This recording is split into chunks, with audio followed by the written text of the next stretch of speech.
In 1999, First Lady Hillary Clinton expressed her support and allegiance to world government.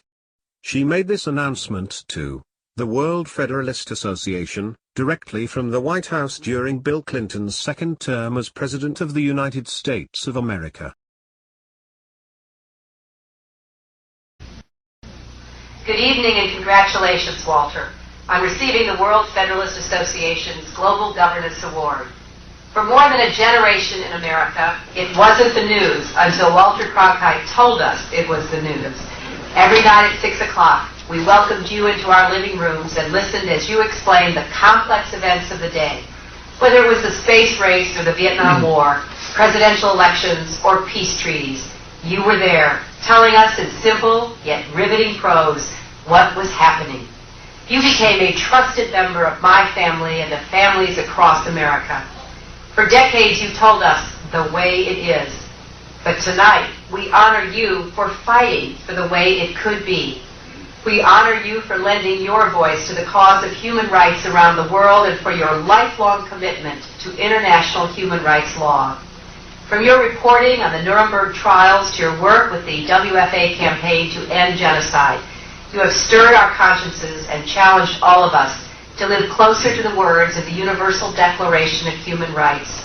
All human beings are born free and equal in dignity and rights. So thank you, Walter. Thank you for inspiring all of us to build a more peaceful and just world. We are still listening to your every word. And with your continuing leadership, we can sail across these unnavigated seas into the 21st century. And there's no better captain I can imagine than you. Thank you. The Norman Cousins Global Governance Award, Walter Cronkite. World government is the structure necessary for global justice. You,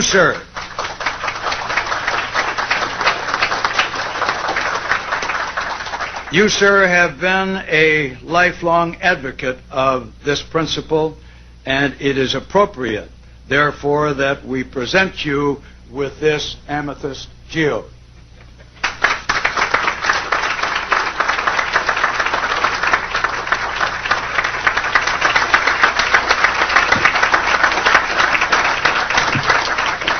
Thank you very much, Mr. President. And there are many of us here who had wished back a couple of decades ago that we had been addressing you as Mr. President in a slightly different environment.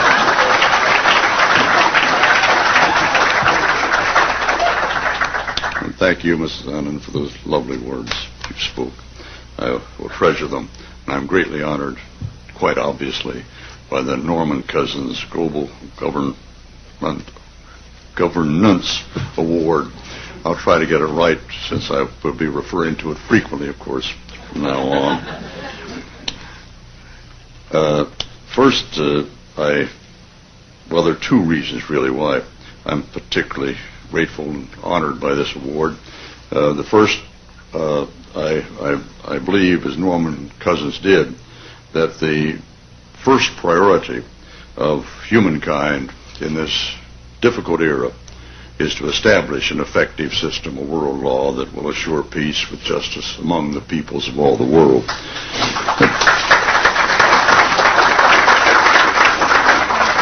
But second, I feel rather sentimental about this award and this organization, because half a century ago, Norman Cousins offered me a job as the spokesman and the Washington lobbyist for the really nascent organization called World Federalists. I was honored. He and Oscar Hammerstein met me in the Waldorf and twisted my arm quite vigorously, get me to take the job, to take the place of Ted Waller, who was the first lobbyist and a noted supporter of the World Federalist movement. I chose instead, it turned out, to continue in the world of journalism.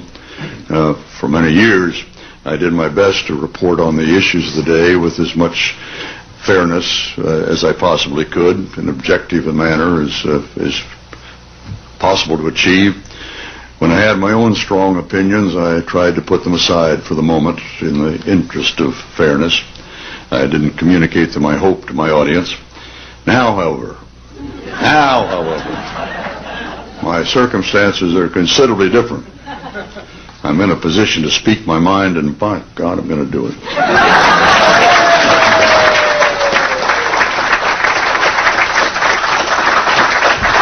You know, those of us who are living today can truly influence the future of civilization. We can influence whether our planet is going to live or die, whether it's going to drift into chaos and violence, or whether through a monumental educational and political effort, we will achieve a world of peace under a system of law where individual violators of that law are brought to justice.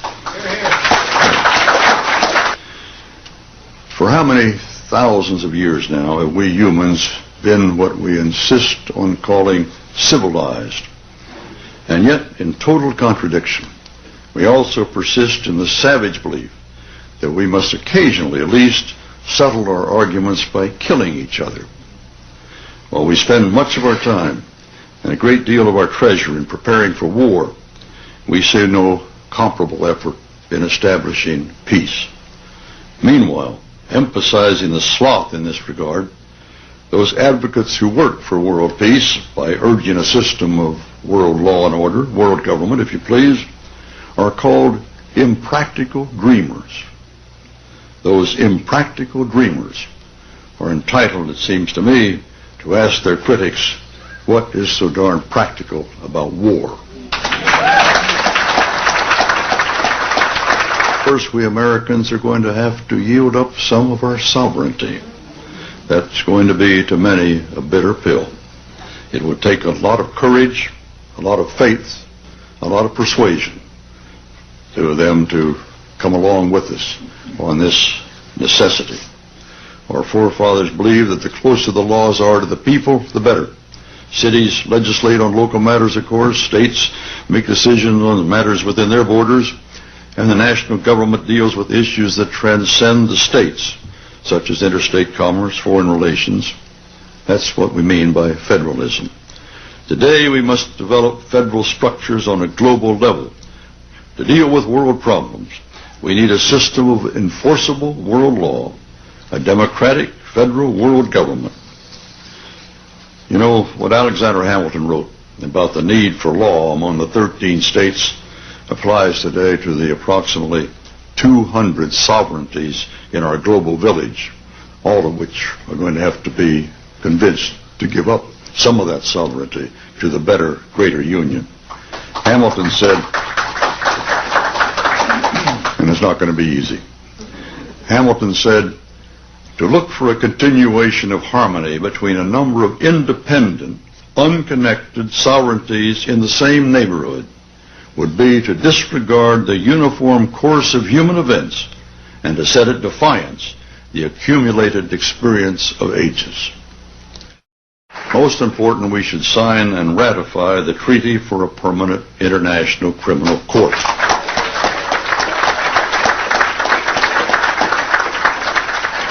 That is now at the core of the World Federalist Movement's drive.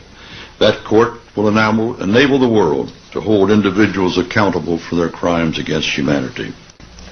Their leader, Pat Robertson, has written in a book a few years ago that we should have a world government, but only when the Messiah arrives.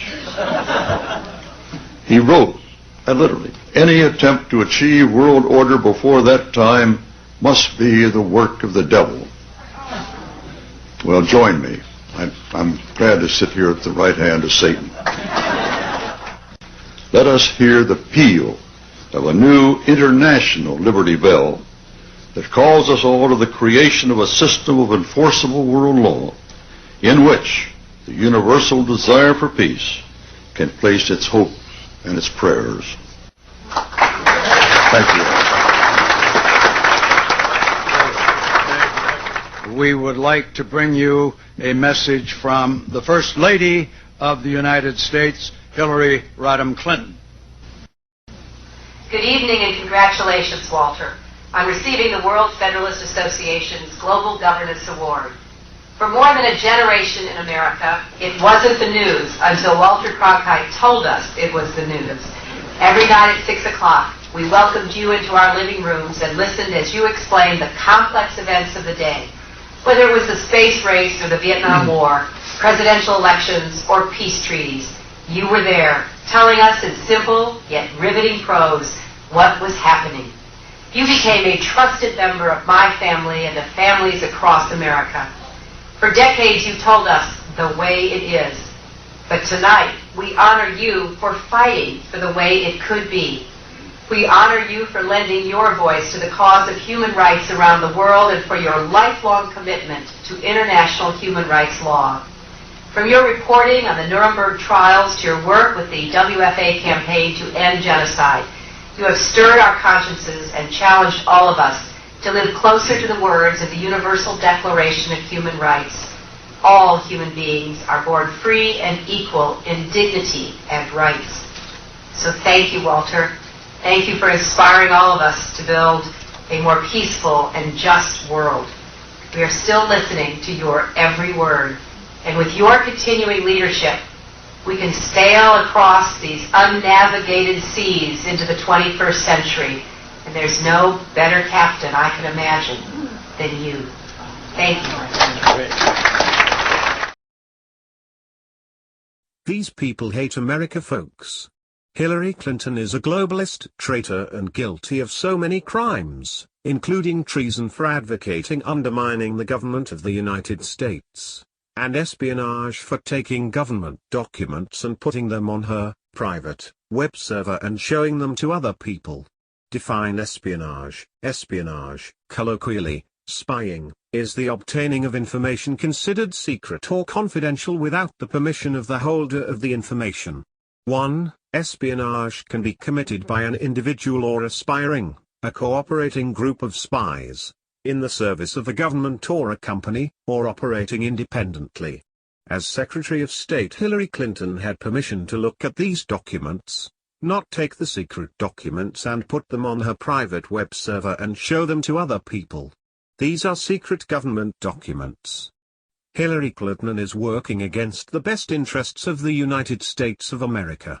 She's guilty.